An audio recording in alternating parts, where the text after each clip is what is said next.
In death as in life, the British Queen Elizabeth II is at the center of a media spectacle.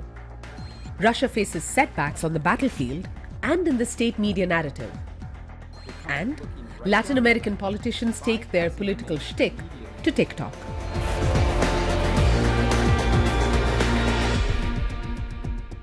Hello, I'm Meenakshi Ravi, and you're at The Listening Post. This is where we dissect what gets covered by the media and why it's covered that way. For British news outlets, it's a story for which the coverage has been planned and practiced for decades. Globally, the death of Queen Elizabeth II has generated a level of interest that few other stories about a single individual ever will.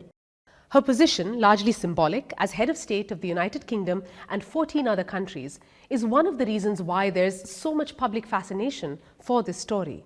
But there's more to it. The royal family has long understood the value of being in the public eye and have honed and refined how, when, and what they show the media. They cannot control it all, of course. The coverage since the Queen's passing is a case in point.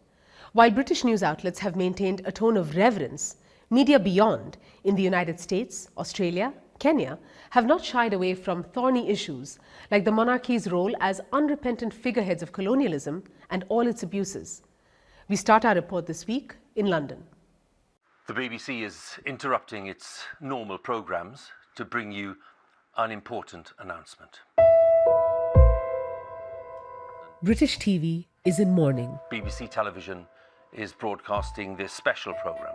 And I'm afraid to say in the last few moments, Buckingham Palace has just announced the death of Queen Elizabeth II. Since Thursday, the 8th of September, media in the UK have been leading with a single story. The Queen died peacefully at Balmoral this afternoon. With the BBC leading the charge, broadcasters have taken up their positions as conductors of a chorus of national grief. it's a moment of great solemnity and national sadness. It's hard, really, fully to take it in. If much of the coverage has seemed pre-packaged, stage-managed, that's because it has been. Well, the death of the Queen was always going to be a massive story here. And media organisations, broadcast organisations, had been, to be blunt, rehearsing for her death for years. I remember doing rehearsals 10, 15 years ago. So they were prepared. There was a plan in place. Every single minute of this week has been planned to the absolute detail because, you know, at this moment of a death of a national figure, particularly one who's been so central to the monarchy for so long and who a lot of people have popular affection for, at that moment of that person's death, there is, I think, real risk to an institution that will fracture some of the goodwill. And I think you can see, perhaps through how meticulous this has been planned, that they kind of know that that's a risk. We wake this morning to a country changed, a country saddened, a country that has lost a defining part of who and what we are. Queen Elizabeth was the glue that often held us together. They need to be sure that the tone is set, that everyone's receiving the news in the right way, and that it's being reported in a way that will maximise kind of positive representations for the institution, not just for this individual woman. The institution that is the British monarchy is a remarkable one. More than 1,000 years old, it predates the United Kingdom itself, and to this day, it is ubiquitous in the affairs of the nation. Queen Elizabeth's profile is on postage stamps and banknotes. Royal charters provide the legal foundation for all kinds of institutions, including the BBC, and the elected government is formed in, quote, her or His Majesty's name. Beyond those largely symbolic functions are more controversial aspects of monarchy. Its main source of income is the so-called sovereign grant, funded by taxpayers. There's also a little-known rule called Queen's Consent, now King's Consent, which allows the monarch to vet legislation that infringes on his or her land or wealth and have it altered. Almost none of the coverage of the Queen's death has reflected on those issues, nor has it acknowledged the history of how the family's wealth and power came to be, including the monarchy's deep intertwinement with British colonialism and slavery, for which neither Queen Elizabeth nor her predecessors ever apologized. I was asked by the New York Times to write a piece about the Queen and her relationship to the British Empire. The piece was published right after the announcement came from Buckingham Palace about the Queen's death. And there was immediate global pushback. The piece was picked up quickly by right-wing media on both sides of the Atlantic. It featured in the Daily Mail a couple of times. It was, taken to task in the Spectator, the Telegraph. It was picked up in the US by Breitbart, and it even helped inspire a monologue by Tucker Carlson on Fox News, delivering praise for the British Empire now in 2022. The British Empire was not perfect, but it was far more humane than any other, ever. And one of the things that came through in a lot of that pushback was that it's too soon to talk about this. We shouldn't talk about this now. We should simply honor the legacy of the Queen. For people who say now is not the time when it comes to critiques of the monarchy, my argument is this is exactly the time, because at a point of transition is the time at which these conversations can and should be had. Now, of course, there are human beings involved whose mother, grandmother, great-grandmother has died, and it would be inhuman not to respect their personal grief. But to use that as a means of saying that we cannot criticise the institution that the Queen represented, things that she did, or things that will come next, is a huge problem. I've been working for American TV and for Australian TV.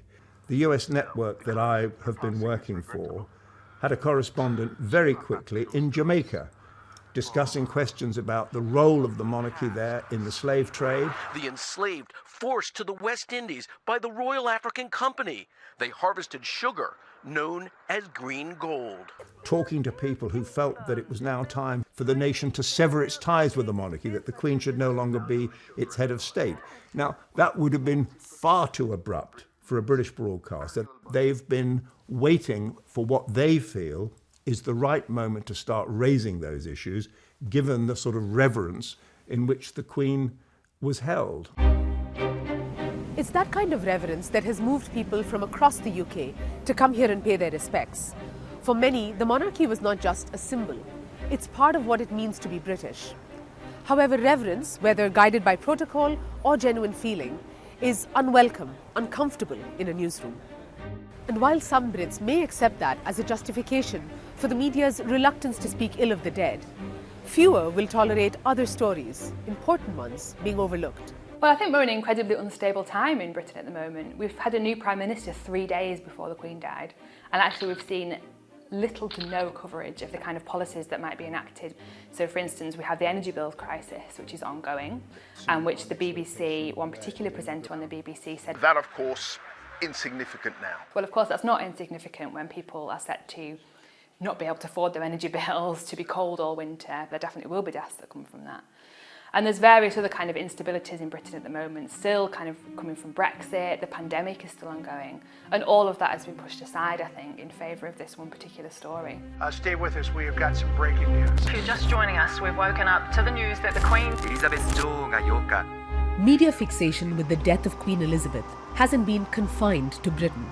70 years on the throne made her a globally recognised icon. Königin Elisabeth II ist tot. Queen Elizabeth II has passed away at the age of 96. The Queen died peacefully. The state funeral will be covered around the world, much like royal weddings are. Media outlets will clear space in their schedules to track the pomp, protocol, and pageantry of the event. This kind of media commodification of royal events is no accident. It's a product of years of careful strategizing by the monarchy. Playing with a combination of celebrity and inscrutability, the palace has sought to maintain its relevance, status, and power by becoming a media asset like no other. My lords. This is a crucial time as the crown moves from the enigmatic Queen Elizabeth to the much more outspoken King Charles.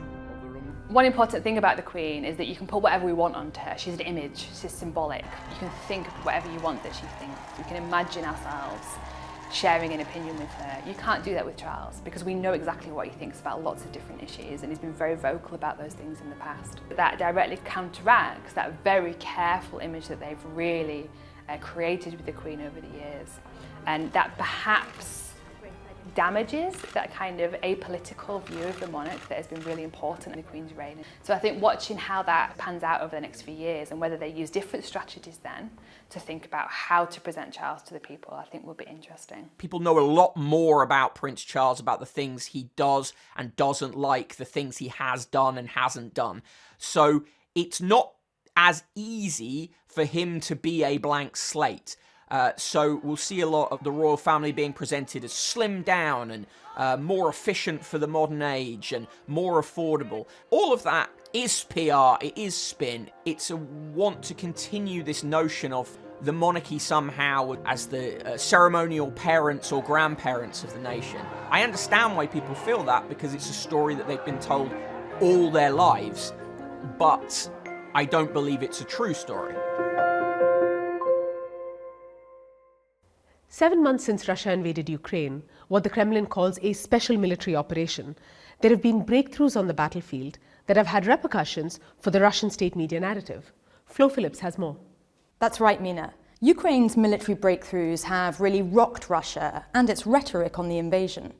On September 6th, Ukrainian forces launched an offensive to regain control of cities in the Kharkiv region, cities that had been under Russian occupation since early March. Ukraine's counteroffensive, the most successful since the Battle of Kyiv back in April, has prompted a change in Russian media terminology.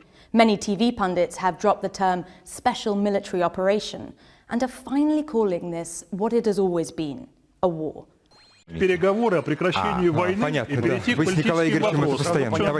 Acknowledging the war has also triggered another reality check, forcing some to admit that the Russian military is in trouble. Никакой панике не поддавались на фоне, надо признать, того поражения. Anger over Russia's setbacks has not been confined to TV. Channels on the messaging app Telegram have been ablaze with pro-war military bloggers and war correspondents condemning President Putin's silence, as well as military officials, including Chechen leader Ramzan Kadyrov, criticizing the Russian army's strategy. Я не стратег в том плане, такого уровня, как Министерство обороны, но были допущены ошибки, но... Pro-Kremlin pundits have been quick to come to the army's defense. А нам там противостоит агрессивный блок НАТО. Rhetoric about NATO aggression has been a constant part of Russia's narrative about this war. And while phrases and terminologies might change, the NATO line does not. Thanks, Flo. Latin America is once again witnessing a familiar political tug-of-war. Across the continent, just as right-wing populists reached the crest of a wave, left-wing socialists roll back the tide. However, there is one place where conservative politicians have undisputed dominance: TikTok, the social media platform of the moment. From Brazil with Jair Bolsonaro, to El Salvador with Nayib Bukele, to Colombia and Rodolfo Hernandez, all these right-wing politicians rely heavily on TikTok to sell themselves. There is a deep public dissatisfaction in Latin America with the political status quo. Traditional party allegiances are melting away, particularly with young voters, and TikTok, with its quick, slick and catchy videos, seems to be providing these bombastic politicians with a path straight to that demographic.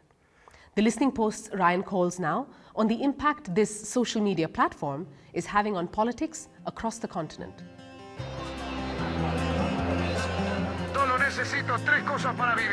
It looks like something a grandfather might post if he was on TikTok. Special moments with his granddaughter. Introducing you to his family.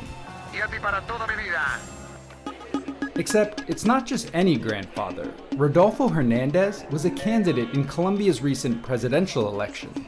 And the voice you hear isn't his. It belongs to a famous FIFA commentator familiar to all Latin American ears. So what looks personal is in fact a carefully designed, narrated, and ultimately political piece of work. Hernandez, he's an old guy, right-winger. You would think just by those two elements that he wouldn't be connected to a younger audience. But then again, through a 15-second video of TikTok, he's connecting with a very popular element in young people's lives, which is video games, FIFA, TikTok, love. That video is a classic example of the Hernandez political strategy. catchy, relatable, and seemingly authentic, delivered to Colombians directly via TikTok, arguably the social media platform that helped propel him from a small-town mayor into the final round of the election, where he got an astonishing 47% of the vote. It's why Hernandez has been dubbed the TikTok King, but it's a crown he shares with others in the region. All around Latin America, you can see leaders engaging in TikTok, from Venezuela to Chile to Brazil to Honduras. They can use social media to just create a different public image of themselves, because they know that that's where the voters are, right? They know it's a platform that they can't really afford to not participate in, to be a part of. TikTok has been co-opted as a tool for political communication by leaders across the world, but there is something distinctive about Latin America. It's home to a population of more than 650 million that skews young, a demographic where dissatisfaction with the political and social status quo runs deep, one that is open to taking its politics in TikTok-sized bites. Most young voters across the region are less interested in politics than their older counterparts, and they identify less with traditional parties, of course. Traditional messages are going to be less effective. What will be effective? Well, material that is not really connected to traditional politics. El uso de las redes sociales en América Latina. The use of social networks in Latin America is primarily due to the erosion of key institutions, like political parties and the media. And these politicians like to talk directly to the voters without any kind of filter, any kind of censorship. Censura en algunos casos. A lot of authoritarian leaders in Latin America try to build that audience, because then they know that they no longer need to rely on traditional media. A população está aprendendo dia a dia como lidar com fake news. They're constantly in this fine line of, how can I get my political agenda that is really controversial, but that people accept it somehow? Gone are the days when voters were forced to rely on televised debates to make their choices. It turns out that TikTok provides politicians with what they want: immediacy, and the intimacy that comes with looking right down the lens, bypassing the mainstream media and its gatekeepers, and connecting with young voters. Presidents Jair Bolsonaro in Brazil and Nayib Bukele in El Salvador got into office before TikTok grew into what it is today. In those election campaigns, they focused their efforts on platforms like WhatsApp and Facebook, but they've changed with the times and now rely on TikTok heavily to try to stay in power. So much of Bolsonaro's content is not talking about his political agenda. He tries to create an image that he is really loved and really accepted, and that anywhere he goes, people are open to him. But it's interesting to see how his content has shifted over time. As the elections are approaching, he is getting less into the dancing and hugging and playing games, and more into what he actually plans for his government. He is talking about legalizing marijuana or not. He is talking about gas prices, about violence. Em 2016, tivemos 61 mil mortes por arma de fogo no Brasil. Governo Dilma Rousseff. O ano passado, governo Jair Bolsonaro, tivemos 41 mil mortes, ou seja, menos 20 mil mortes. On TikTok, you're going to see a lot of political content that is not political right away, but it's showing a politician, in a non-political setting. If you look at Bukele, for example, you will see in his TikToks videos where he's showing himself as being tough on crime. Lo que hemos hecho en poco más de una semana nos dice que podemos acabar con ese cáncer que se llaman pandillas. Combined with videos where he's in a restaurant with his wife and his daughter is reading the menu. That combination is not random. He broke the barriers between entertainment, information, and persuasion, creating so-called infotainment. Bukele's videos include political commentary, but also entertain you and excite you. Politicians and the political class, particularly in Latin America, are frowned upon. So when you communicate, you have to break down those barriers and try to connect with the people. Romper esas barreras e intentar conectar con la gente. There's another term that's been coined in the past year that bands together leaders like Bukele, Bolsonaro, and Hernandez. It's called millennial authoritarianism. It's defined as a political strategy that combines populist appeal and authoritarian behavior with a youthful personal brand built on social media. And whether it's the language these right-wing politicians use or the audience they target, their message sells really well on TikTok. El mundo hoy vive una crisis. The world is experiencing a crisis, an explosion of polarization, which makes those candidates who are more extremist more successful. Their communication style hooks viewers by creating conflict, shouting instead of having a conversation. TikTok helps humanize these candidates. Being easy to digest may work for one side of the political spectrum, but what about the other? Politicians on the left, with their traditional focus on issues like inequality and social welfare, find TikTok's condensed, quick-hit format much harder to master. And candidates like Brazil's Lula da Silva, Jair Bolsonaro's chief rival in the upcoming election, understand that one way or another, they have to up their TikTok game.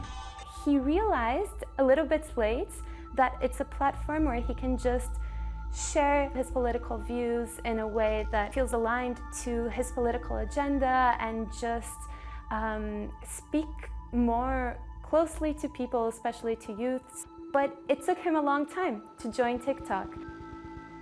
A time during which he lost important ground to his chief rival.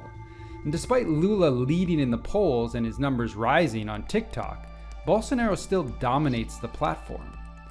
And as the left and right continue to jostle for power across Latin America, TikTok is a strategic pawn they need to play to become king.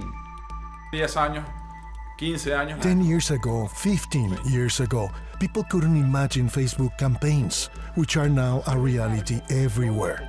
The same is going to happen with TikTok. The speed with which it will be adopted will only continue to increase. In a few years, TikTok will not only be the young people, but we will all be there. Sino que estaremos todos. And finally, back to the royal coverage. In her lifetime, Queen Elizabeth was an inscrutable global figure, widely seen but hardly known in any real sense. Her successor, King Charles, is entirely different. The very public scandals of his personal life, together with instances of political lobbying, have meant that casting him as a serene, silent monarch may not be possible. However, the palace isn't doing this image-making entirely on its own. Royal correspondents, eager to maintain their access to the family, are pitching in with a little bit of PR as well. There's no denial of the challenges the new king faces, but it's sweetened with a bit of spin. We leave you with some of the gushing praise that went out on air this past week, and we'll see you next time here at the Listening Post. Tonight, attention turns to her successor.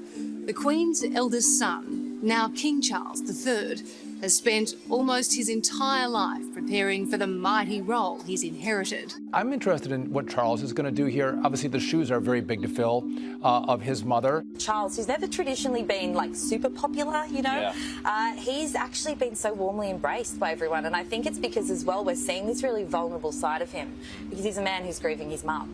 Everyone is now looking to him, a man known so well as the Prince of Wales, to lead them through the grief to a brighter future. Does he now, as king, command that just extra kind of magic and mystique that draws people around the world to him? This man is an absolute gem, and we should put our hands together in this country. We've got him. He is a very warm and kind and loving and conscientious person. We have much to praise him for and nothing to criticise him for. Prince Charles getting to work even as he is grieving his mother, but as his mother showed us, that is what duty means. He is determined to succeed. He's had to wait a long time for it. He's not going to blow it now.